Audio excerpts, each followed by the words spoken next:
bien Cello Shooters, aujourd'hui je vous présente mon setup.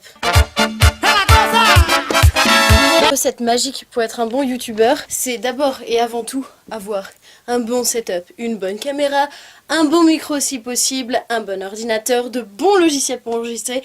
Et aujourd'hui je vous présente mon setup parce que récemment j'ai commandé du bon matériel et que je l'ai reçu il n'y a pas longtemps. Et du coup je vais enfin pouvoir faire des vidéos de qualité supérieure mon cher ami, comme le jambon.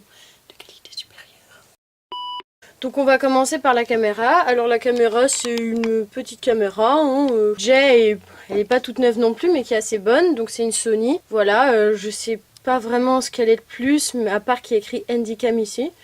Mais je suis pas sûre que vous la trouverez en vente à part sur Amazon ou des sites de revente. Mais à la Fnac etc. je pense pas que vous la trouverez parce qu'elle est assez ancienne. Donc son modèle je pense pas qu'il se fasse encore. Vous pouvez le voir, j'ai son petit pied.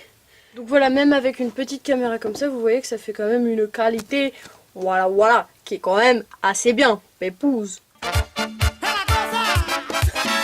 Ouais, enfin, malgré la bonne qualité de cette caméra au niveau, voilà, de la qualité de la présentation image, il y a bien sûr le son qui n'est pas excellent. Je pense que si je me rapproche comme ça, comme si c'était un micro, vous entendez assez mal. Donc dans l'optique d'avoir un son qui soit, on va dire, raccord avec la qualité image, j'ai pris un micro. Mais pas n'importe lequel micro. J'ai pris un micro. Un micro Rode, mesdames et messieurs. Oui, les Rode sont des micros d'assez bonne facture, pas trop chers, et qui font du son de qualité. D'ailleurs, vous verrez que pas mal de, chanteurs cover sur YouTube utilisent des Rode.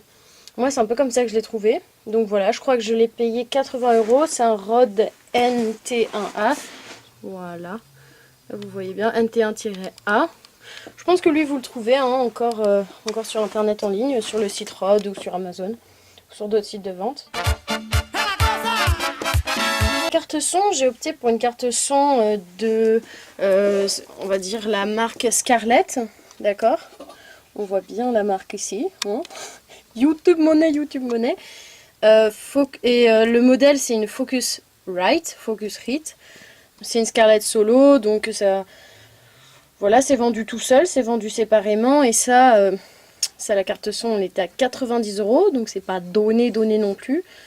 Mais de toute façon, pour du bon matériel pro, faut se donner les moyens. C'est un câble USB comme ça, donc c'était avec, mais c'est toujours bien d'en avoir un en plus au cas où vous le perdez. Ce qui n'est pas avec, et vous en aurez besoin, c'était ni avec le micro ni avec la carte son, c'est un câble XLR pour brancher le micro. Moi j'en avais un, je ne vous raconterai pas comment je l'ai vu, c'est pas très légal. Et je vais brancher tout ça et je vais vous montrer le rendu audio, à quel point ça fait une différence par rapport à l'audio de la caméra. Alors déjà, je tiens à préciser que le logiciel d'enregistrement sonore que j'utilise avec mon micro est Audacity. C'est un logiciel d'enregistrement qui est assez bien, classique, pas trop compliqué à utiliser et qui est gratuit sur internet. Donc voilà, c'est pas le meilleur. Il y en a des plus compliqués qui sont donnés gratuitement dans l'achat de la carte son. Ils vous donnent le lien des drivers avec les clés d'activation. Ils vous les donnent. J'en ai justement deux drivers à utiliser, mais ils sont un peu trop compliqués pour moi.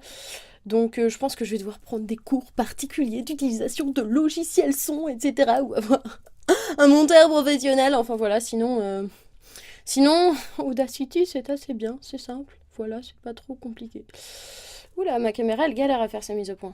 Je pense que c'est à cause de la mauvaise luminosité. Donc déjà, au niveau du rendu audio, vous vous rendez compte de la grande différence. Oh là là, cette luminosité, c'est vraiment pas possible. Voilà, donc vous vous rendez compte de la différence. On entend mieux.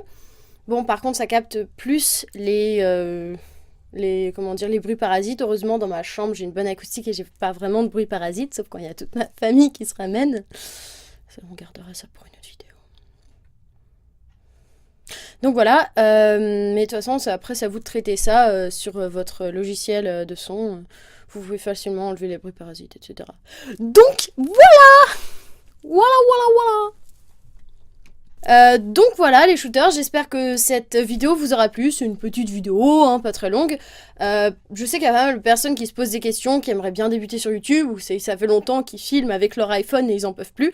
Donc voilà, je vous ai montré un setup possible pour quelqu'un qui n'a pas non plus énormément les moyens. Donc voilà, c'est un setup à la Mastu. Hein. Mastu, si tu vois cette vidéo, dis-moi si tu valides, ou si quand t'as commencé, t'avais même pas ça. Donc voilà, donc ça vous donne quelques petites idées. Je vous dis à bientôt les shooters pour de nouvelles vidéos. Lâchez un petit commentaire, un petit like, ça fait toujours plaisir, et abonnez-vous. À bientôt.